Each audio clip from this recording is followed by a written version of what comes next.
A entrevista de Lula com a Natuzaneri 2 noites atrás foi realmente muito boa.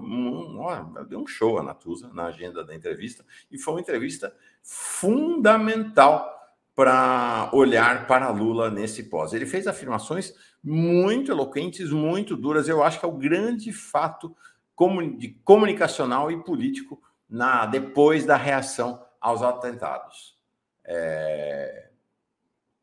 Ele disse assim, olha só, eu fiquei com uma impressão que era o começo de um golpe de Estado. Eu não posso passar, por conta da questão dos direitos autorais.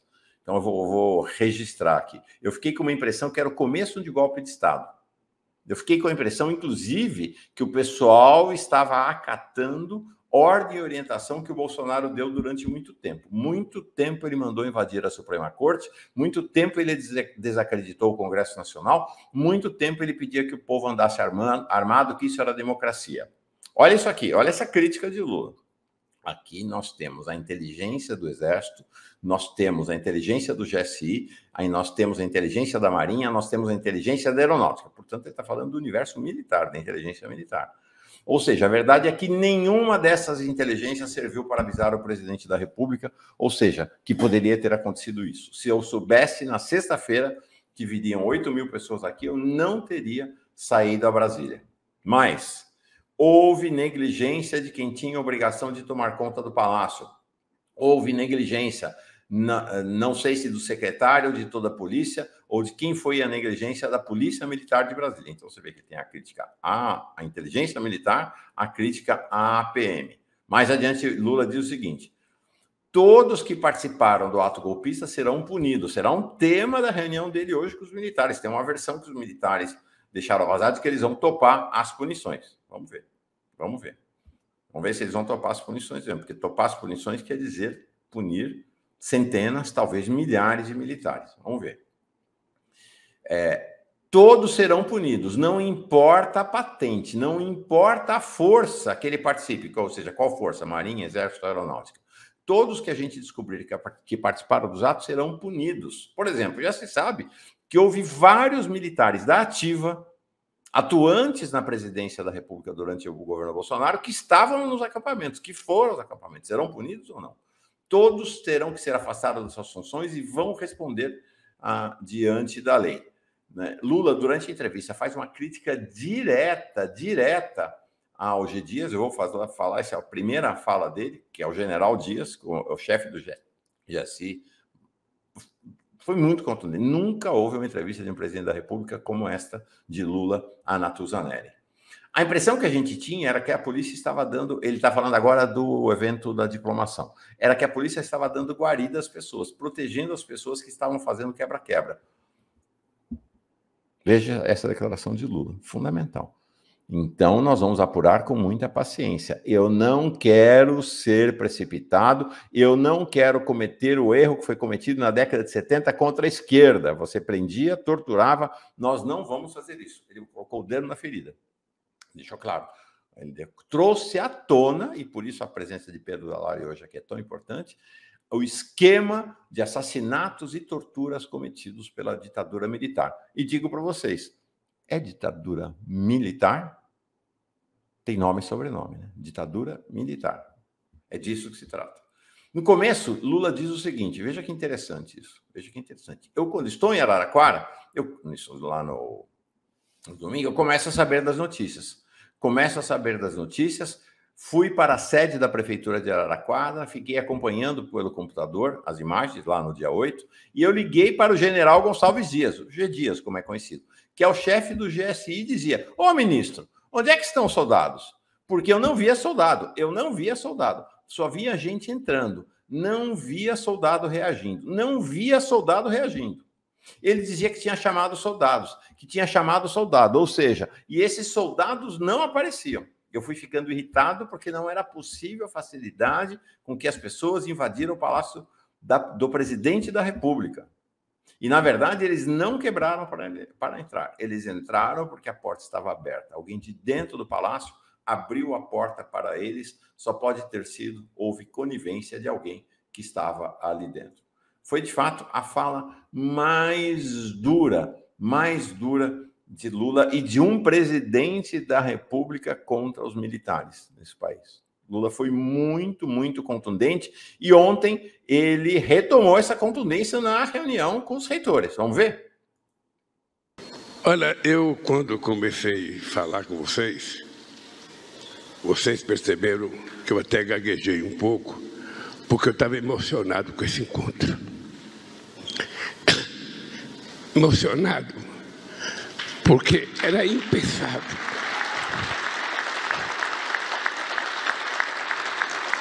Eu tenho 77 anos de idade e eu nunca vi o Brasil tomado pelo ódio que ele foi tomado.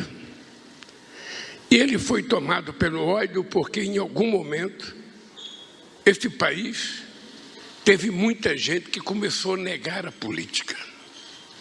E na hora que você nega a política, acontece o que aconteceu nos Estados Unidos com o Trump. Acontece o que aconteceu no Brasil com o Coisa, que eu não quero falar o nome dele. Acontece o que aconteceu na Hungria. Acontece o que aconteceu na Itália. E acontece no mundo inteiro o surgimento de uma extrema-direita fanática, raivosa, que odeia tudo aquilo que não combina com o que eles pensam. E é um novo monstro que nós temos que enfrentar e derrotar, porque não é uma coisa apenas brasileira, é uma coisa do mundo afora. Muito forte. Muito forte, muito forte. E aí é interessante. Lula vai liderar uma frente mundial pela democracia e contra a extrema-direita. Aqui no Brasil, em outros países, inclusive aqui na América Latina, assume o caráter de uma frente democrática contra a extrema-direita militar, que no caso brasileiro é quem domina as Forças Armadas. Mas vamos falar, em particular, o Exército, né? A força que dá golpe no Brasil, a força que de fato vai para a linha de frente no massacre, é o Exército. Isso não quer dizer que as demais forças não tenham tido participação ativa no processo de crimes continuados contra a democracia e contra o povo brasileiro durante a ditadura. Quem ficou preso no CENIMAR da Marinha, quem ficou preso no CISA da Aeronáutica, sabe bem o tamanho das torturas e das violações aos direitos humanos. As torturas aconteceram em sedes do Exército nesse país. Não é pouca coisa, gente. Não é pouca coisa. Não é pouca coisa. Isso quer dizer um comprometimento institucional das Forças Armadas. E desta vez, todo golpe partiu dos quartéis. Mais uma vez, os quartéis são áreas consideradas área militar. Militar. Esta posição de Lula guarda uma diferença clara, evidente com a posição do seu ministro da Defesa. Eu digo, é paradoxal, nós temos que ir acompanhando com cuidado, né? Entender esse caráter contraditório, né? O caráter contraditório. Então, ele elogia o Múcio, defende o Múcio, diz que nomeou o Múcio pela sua capacidade de diálogo. Agora, o Múcio é um fracasso, fiasco completo. Né, o Múcio com sua declaração. Lula, vocês terem uma ideia, Lula diz, não vou nem falar o nome dele, é o Coisa. Múcio disse que Bolsonaro é um democrata. Lula disse na entrevista sobre a questão dos acampamentos que eram ninhos de terroristas, nas entrevistas, em reuniões internas e tudo. Né? Múcio disse que eram acampamentos da democracia, que eram manifestações democráticas. Então, é evidente a diferença da postura de Lula e esta diferença não se restringe ao ministro da Defesa. Está aqui. Na semana passada, saiu uma nota, teve um encontro de ex-ministros da Defesa em apoio a Múcio. Encontro, vejam só a gravidade disso e o tamanho, a distância que existe entre Lula e este governo de frente ampla. Quem coordenou esse encontro foi o líder do governo no Senado, Jacques Wagner, que foi ministro da Defesa.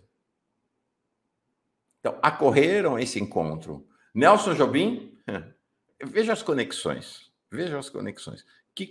Quem indicou José Múcio? Nelson Jobim.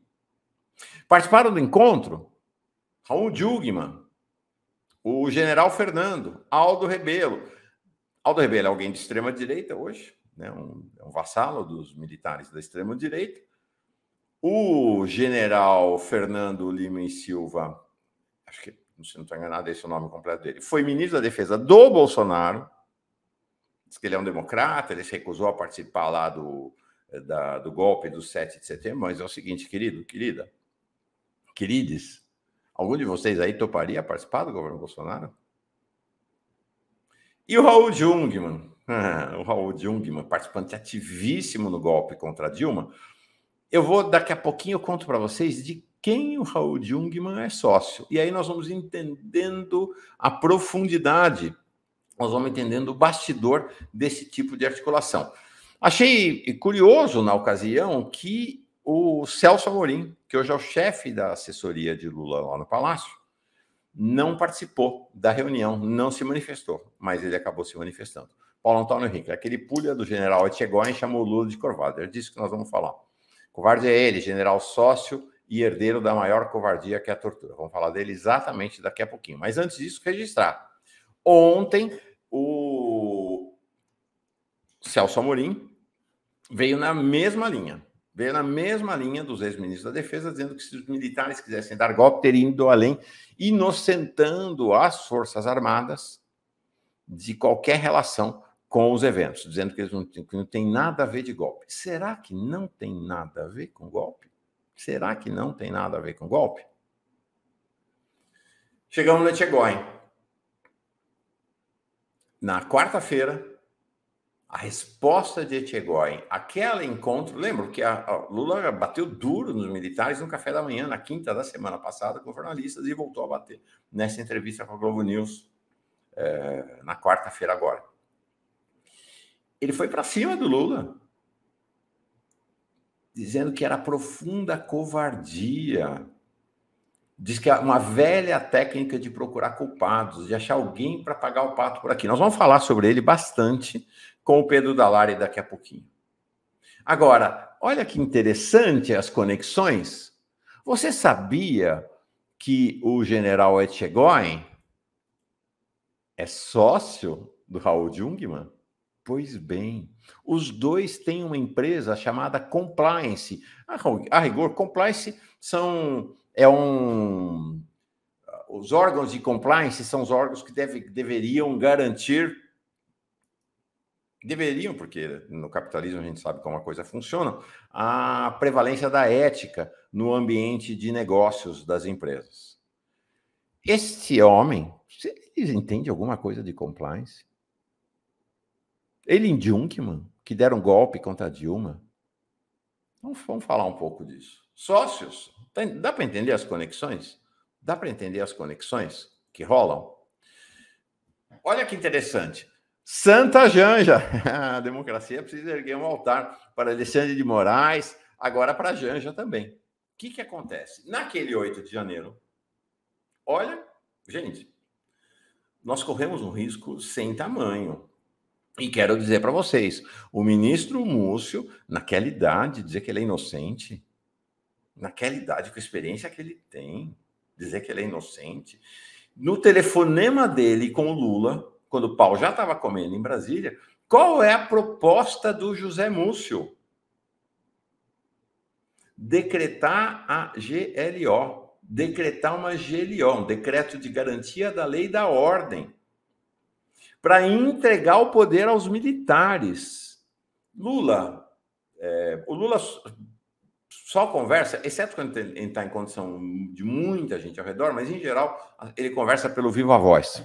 Eu também faço isso, é muito melhor para ouvir a conversa pelo viva voz do que com o telefone aqui. Então, a Janja estava ouvindo.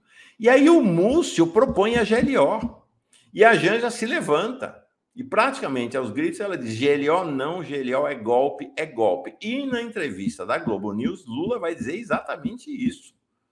Quando a Natuzanelli pergunta de GLO, ele vai dizer: não, GLO, nós vimos o que foi a GLO no Rio de Janeiro, em que o Braga Neto praticamente depôs o pezão, que virou uma rainha da Inglaterra, a expressão que Lula usou na entrevista, e passou a governar o Rio de Janeiro. Janja teve essa percepção, Lula teve essa percepção. Agora, o fato é que nós tivemos um ministro da Defesa. Se Janja está certa, que GLO é golpe, se Lula estava certo na entrevista dele, dizer que GLO era golpe, ué, o que o ministro da Defesa estava propondo uma GLO?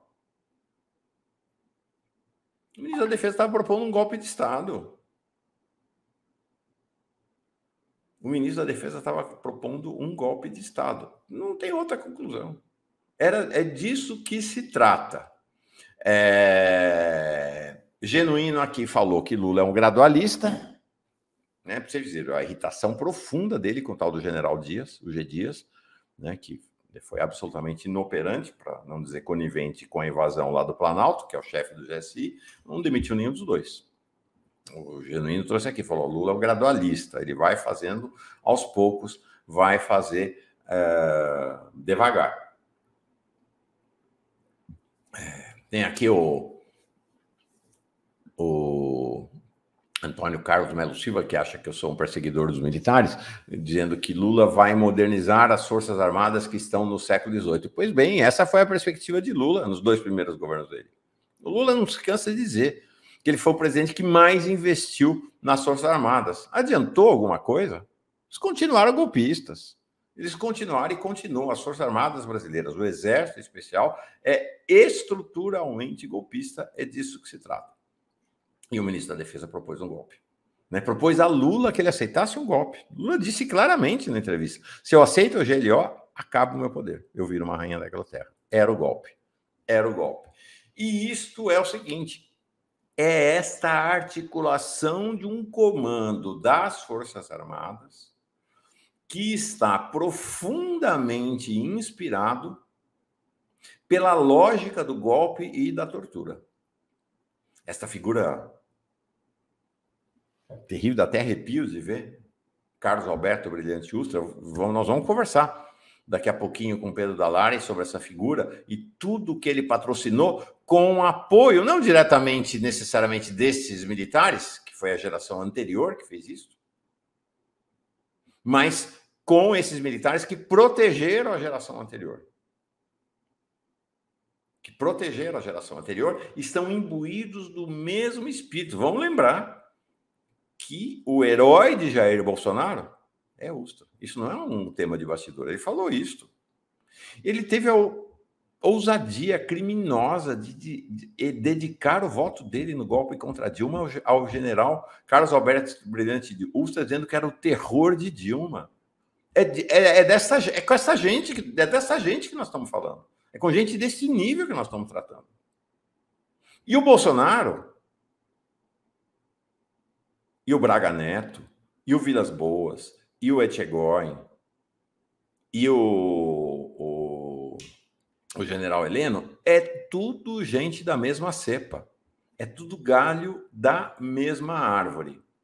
É impressionante. É impressionante. Não é? Quer saber mais? Então vamos ver. Eu digo aqui, já disse mais uma vez, ninguém tem culpa da sua ascendência. Ninguém tem culpa de ter tido um pai bêbado agressor.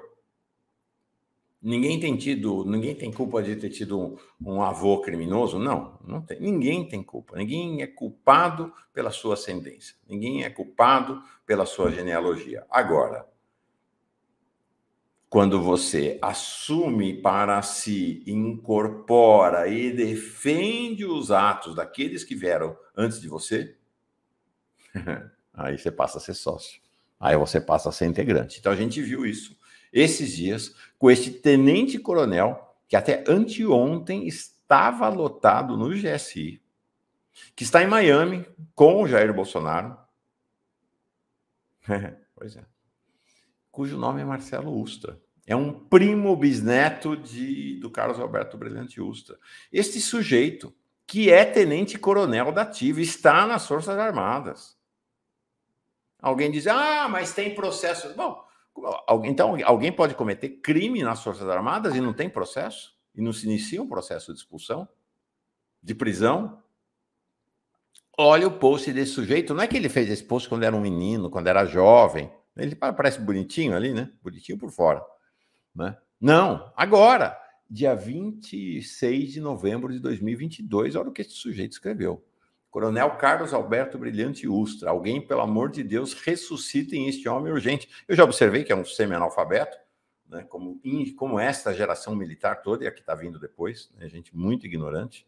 Não é gente burra, é gente esperta, mas de uma ignorância profunda. Aí ele diz, Coronel, olha o texto do sujeito, Coronel Carlos Alberto Brilhante Ustra, que foi promovido a marechal pelo Bolsonaro, faria Alexandre de Moraes voltar a usar fraldas. Ele está dizendo que o Ustra torturaria o Alexandre de Moraes. Era só o Alexandre de Moraes passar uma noite conversando com o Ustra no doicode. O sujeito está fazendo a defesa aberta do doicode, gente. É desta turma. Ele pertence a esta turma. Chegou a tenente-coronel sob as asas dessa turma.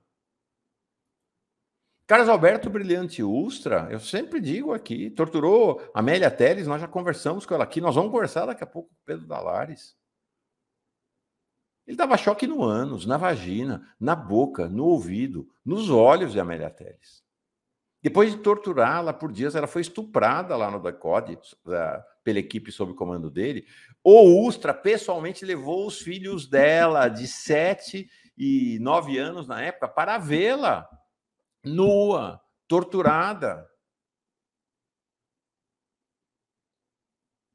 Essa turma colocou a Miriam Leitão, a jornalista Miriam Leitão, numa cela escura, sem luz, colocou uma cobra na cela com ela, que estava grávida. É disto que nós estamos falando. É desta gente que nós estamos falando. É desta gente que nós estávamos falando. É desta gente. A Maria Cláudia Junqueira assistiu o depoimento do Adriano Diogo no Bob Fernandes. Entrevistei grande amigo Adriano Diogo. Ele conta quem é o Ustra e a mulher dele. Sim, a mulher, pois é. É impressionante. É esta gente, é desta gente, é com esta gente que nós estamos tratando. Vamos falar do Etchegoyen, que agora fez esse ataque, mais um ataque ao Lula?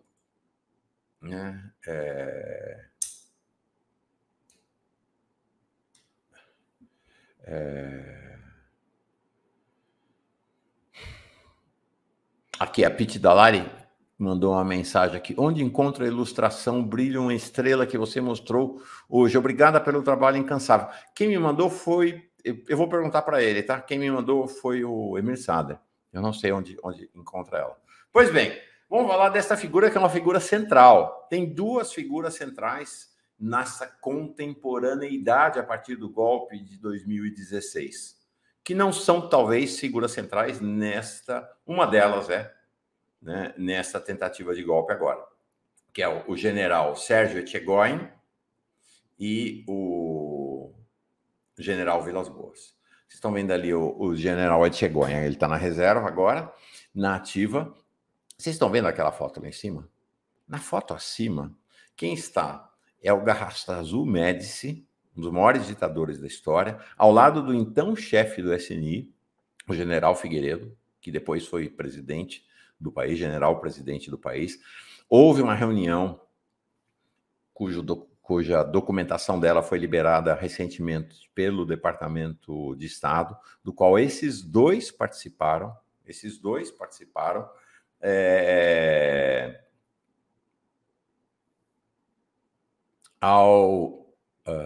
junto com Geisel, que tinha acabado de assumir. Nesta reunião, com o comandante do Segundo Exército na época, ficou decidido que a rotina das torturas contra inimigos teria continuidade. Sabe quem está sentado no banco da frente? O pai de Sérgio Etchegoyen, que depois viria a ser, vocês estão vendo logo abaixo a foto dele, já mais velho, general Léo Guedes Etchegoyen. Do lado dele, à esquerda, o tio de Sérgio Etchegoyen, Ciro Etchegoyen. Deixa eu me ver aqui.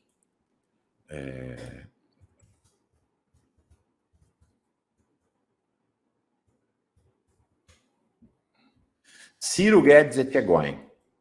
Mais uma vez eu digo, claro, não tem problema ser filho, ser neto de torturador, inclusive, de golpista. O problema é que ele tem orgulho e é um seguidor da estirpe familiar. Então, vocês estão vendo aqui. Essa foto é uma foto do momento em que o pai do general Sérgio Etchegóin era o chefe de polícia do Rio Grande do Sul durante a ditadura militar. Vocês estão vendo esse homem de branco aí? Era o professor de tortura da CIA que ensinou tortura para os militares em toda a América Latina. Que esteja ardendo no inferno, Damitrione. Um dos nomes mais execrados da história da humanidade. Ele foi o professor de Carlos Alberto Brilhante Ustra. Ele foi professor de tortura. Ele passava pelos centros de aprisionamento de opositores das ditaduras da América Latina, ensinando técnicas de tortura. Quem era o chefe de polícia? O pai. Léo, o pai do Sérgio. Do lado direito, vocês estão vendo uma foto daquela que ficou conhecida como a Casa da Morte, lá em Petrópolis. Um dos mais horrorosos centros de tortura do país. Quem era o chefe da Casa da Morte?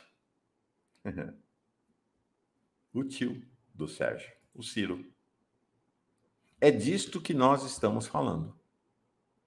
Sérgio Etchegóin é um fiel herdeiro da tradição da sua família, que ele defende com unhas e dentes. Ele se levantou, ela agora está fazendo isso contra Lula, ele se levantou contra a Comissão Nacional da Verdade. Ele se levantou contra a Comissão Nacional da Verdade, que mencionou tanto o pai quanto o tio dele no seu relatório. Nós vamos falar com o Pedro Dallari sobre isso, sobre esse episódio. Ele se levantou juridicamente com ameaças contra a Comissão Nacional da Verdade. Está aqui. Esse aqui. O americano mestre da tortura, Damitrione. Frequentou todos esses centros aqui no Brasil e na América Latina. Então, o que eu queria compartilhar com vocês é o seguinte. Hoje está claro que nós temos, ao longo da história, 3 tipos de golpes militares da história brasileira. São 3 dinâmicas distintas. São 3 modelos. A gente ficou na cabeça com a ideia do golpe militar clássico de 1964. Do golpe militar clássico com tanque na rua, com prisões em massa, com tortura. É um tipo de golpe. Mas nós assistimos, anos depois, outro tipo de golpe, de 2015 e 2016, de um golpe jurídico, parlamentar, militar, em que houve um papel absolutamente decisivo dos militares. Vocês estão vendo aí o Vilas Boas, na época gozava de saúde física, hoje tem saúde mental ainda, mas não mais saúde física, ao lado do Etchegóin. No governo Dilma, assim como o Pinochet, no governo Allende, Vilas Boas era o comandante do Exército, Etchegóin era o chefe do Estado-Maior das Forças Armadas. De Dilma. Ambos traíram Dilma e a democracia. E aí vocês veem lá quem? Jair Bolsonaro, no momento final do golpe de 2015 e 2016, né, fazendo a homenagem aberta a Carlos Alberto Brilhante Ustra. Diferentemente de 64, é claro que eles não falam golpe, eles falam revolução, eles dizem que vieram livrar o país do comunismo, essa conversa fiada toda deles. Da mesma coisa em 2015 e 2016, eles não falam golpe, eles tentaram em 2015 e 2016 ficar mais ocultos em relação ao golpe, mas está aqui. Num discurso em 19 de abril do ano passado, gente, o Jair Bolsonaro disse assim, pegando o texto aqui do Correio Brasiliense, o presidente Jair Bolsonaro falou nesta terça-feira, então 19 de abril de 2022, que o impeachment, o golpe da ex-presidente Dilma Rousseff, falou sobre o impeachment que aconteceu, sobre o golpe que aconteceu em 2016. Bolsonaro, ou o mandatário ali, afirmou que o general da reserva, Eduardo Vilas Boas, ex-comandante do Exército, marcou a história ao participar do processo. Ele era o comandante do Exército, gente. Ele era o chefe do Exército brasileiro, nomeado por Dilma, como o Pinochet foi nomeado por Allende. Tem mais. Esta articulação militar para o golpe de 2016 está confessada por Michel Temer no seu livro de memórias, A Escolha. Como um presidente conseguiu superar uma grave crise e apresentar uma agenda para o Brasil. O título é cínico, né? Temer relata no seu livro, então não é uma acusação, não é um jornalista que descobriu, é o Temer dizendo, os encontros com o então comandante do Exército, general Vilas Boas, e o então chefe do Estado-Maior das Forças Armadas, chefe-maior do Estado-Maior do Exército, general Sérgio Tigói, entre 2015 e 2016, antes do golpe contra Dilma Rousseff. Eles articularam o golpe durante mais de um ano. Mais de um ano. É o segundo tipo do golpe. E que vai ter um segundo tempo, este golpe, em 2018, com a pressão, a ameaça de Vilas Boas sobre o Supremo para impedir que Lula fosse candidato. Então, é importante lembrar que 64, o golpe, aconteceu em dois tempos também, né? Nós tivemos 64 e tivemos depois o AI-5. Aqui nós tivemos o golpe em 2015 e 2016 e nós tivemos o AI-5, vamos dizer assim, que foi a proibição de que Lula concorresse às eleições e foi fundamental. Nos tempos da pós-modernidade das redes, aconteceu pela rede. Esse tweet de Vilas Boas pautou a segunda etapa do golpe. Foi o AI-5 do golpe de 2015 e 2016. Ele disse assim, na véspera do STF julgar se Lula poderia ser candidato ou não.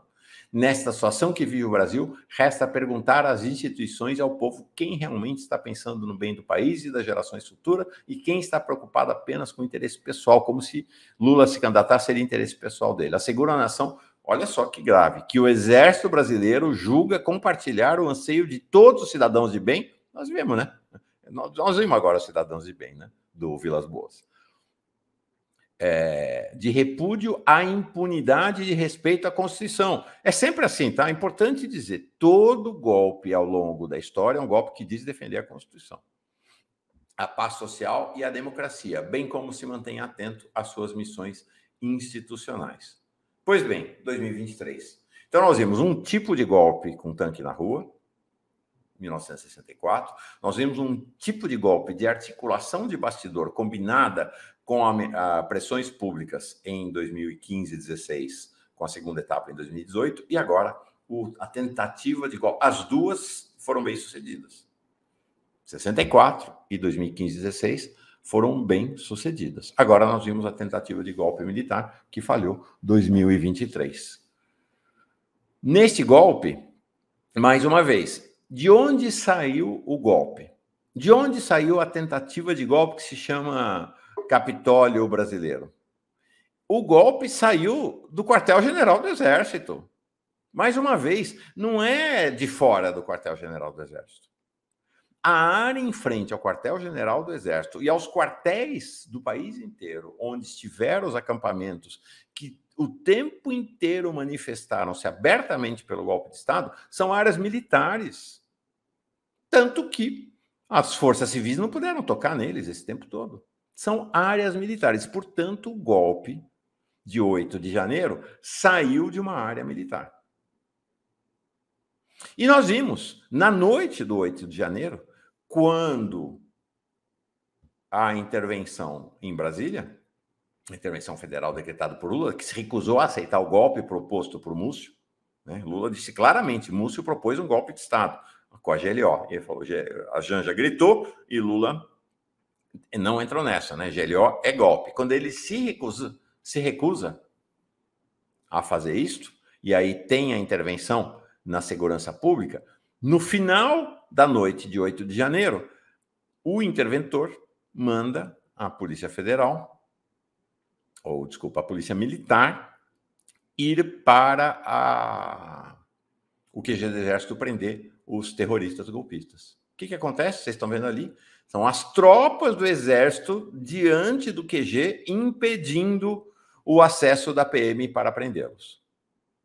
Segundo as informações que chegaram ao Supremo, já naquela noite, isto foi feito para impedir a prisão de dezenas de militares da ativa e da reserva e seus parentes que estavam ali diante do Exército. Então, alguém tem dúvida de que foi um golpe militar também? Ou foi uma tentativa de golpe militar, dessa vez fracassada?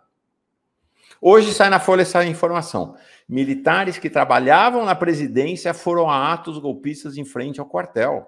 O que acontecia na porta do QG e dos quartéis do Brasil era uma simbiose entre aqueles que estavam lá, que, como disse o Paulo Pimenta aqui mais de uma vez, eram parentes de militares, eram militares da reserva, e aqueles que estavam do lado de dentro dos quartéis. Mais uma vez, tudo zona militar. Maria Aparecida Vilas Boas, mulher do general Vilas Boas, era frequentadora, era tida como uma estrela no acampamento.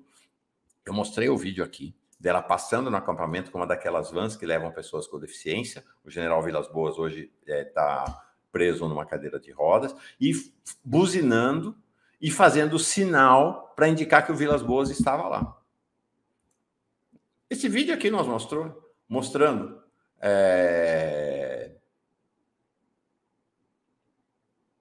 ela apoiando abertamente, gritando no final do vídeo, selva, selva, que é o cumprimento desses golpistas aí, desses militares golpistas. O da Ideia Chama. Tem um trabalho fotográfico sobre a tortura que vai na linha do que você coloca. Como fazer para chegar a vocês? Se quiser, manda para o meu e-mail, maurolopes1612@gmail.com. Então, é evidente a simbiose do que aconteceu nos quartéis, na porta dos quartéis, com o que aconteceu dentro dos quartéis. Tá aí. Olha que incrível. Nós sabemos, né? São 3 os golpistas terroristas que armaram a bomba que ia explodir no aeroporto de Brasília e que causaria provavelmente centenas de mortes na noite de Natal. É disso que nós estamos falando, gente. É disso que nós estamos falando. Né? O tal do Wellington, o George Washington, um nome interessante, o Wellington dos Santos, que está foragido, que era assessor direto da Damares, tem várias fotos dele com a Damares e o Bolsonaro, e esse que se entregou no interior do Mato Grosso, e chegou a Brasília ontem. O Alan, esse aqui é outro Alan, né? Ele é Alan Diego dos Santos, mas não é o Alan dos Santos golpista lá que está foragido lá nos Estados Unidos. Olha o que ele disse ontem na Polícia Civil, que ele recebeu a bomba no acampamento do QG do Exército. Interessante esse título da Globo, né? Porque não é no acampamento em frente ao QG do Exército. Tá certo o título, no acampamento do QG do Exército em Brasília. Eles receberam a bomba lá, os 3 montaram a bomba lá no QG do Exército. Vai dizer que não é golpe militar? A Jerusa, nada disso foi escondido, Mauro. Tudo nas redes. Pois é. O Lula falou. Estava tudo nas redes e não me informavam.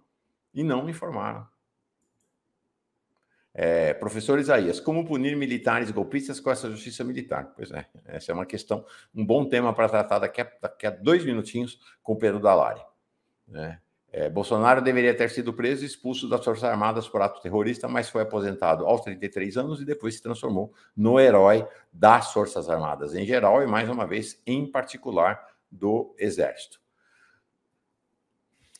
É evidente que esse golpe teve inspiração na tentativa de golpe acontecida 2 anos e 2 dias antes no Capitólio, mas só que teve uma diferença importante. Lá não teve participação militar, aqui teve. Lá não foi golpe militar. Foi um golpe trumpista de extrema-direita. Aqui foi um golpe de extrema-direita militar. Tá?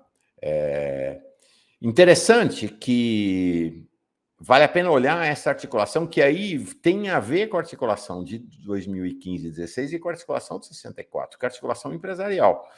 Os empresários que estão sendo presos, é tudo pé de chinelo, gente. Que patrocinaram os acampamentos, é tudo pé de chinelo. Importante olhar os grupos, grandes grupos empresariais que estavam por trás dessa operação. O que aconteceu logo depois da tentativa de golpe?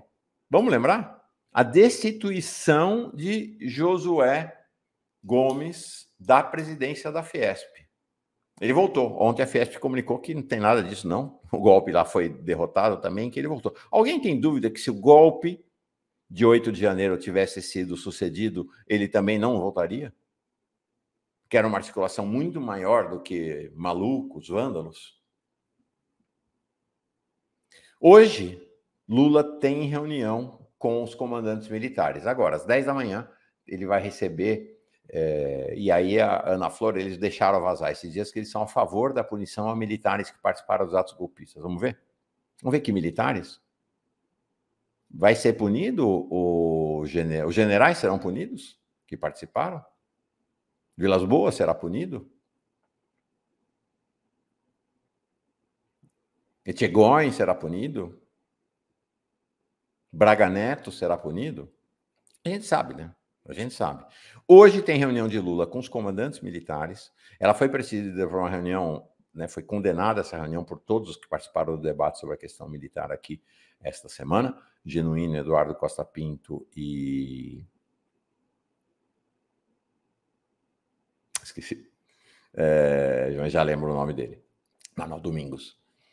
Foi precedida por uma reunião de do chefe da Casa Civil, Rui Costa, que saiu do Planalto. Gente, estou dizendo, existe uma luta interna do governo Lula e Lula lidera a ala que quer uma posição muito mais dura em relação aos militares.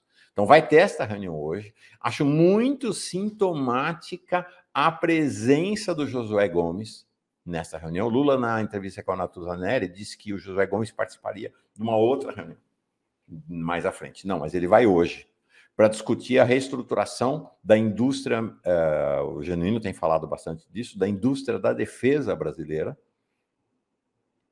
e aí discutir compras militares da indústria nacional de defesa, mas é muito importante a presença do Josué Gomes e muito sintomática. Alguém acha que se Josué, esse golpe lá na Fiesp tivesse dado certo, o Josué estaria na reunião? Claro que não estaria na reunião. Não estaria na reunião.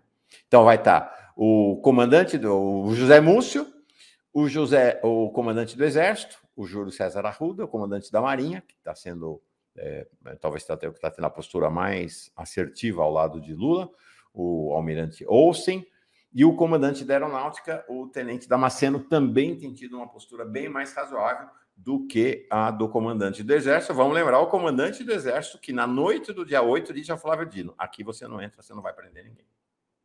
Tá. Então, é isso. Estou vendo aqui, já chegou o... Tem outras tretas aqui, mas vamos deixar de lado. Vamos nos concentrar hoje nesta questão. Depois, se der tempo, eu passo aqui as outras notícias do dia. Me parece que esse é o grande assunto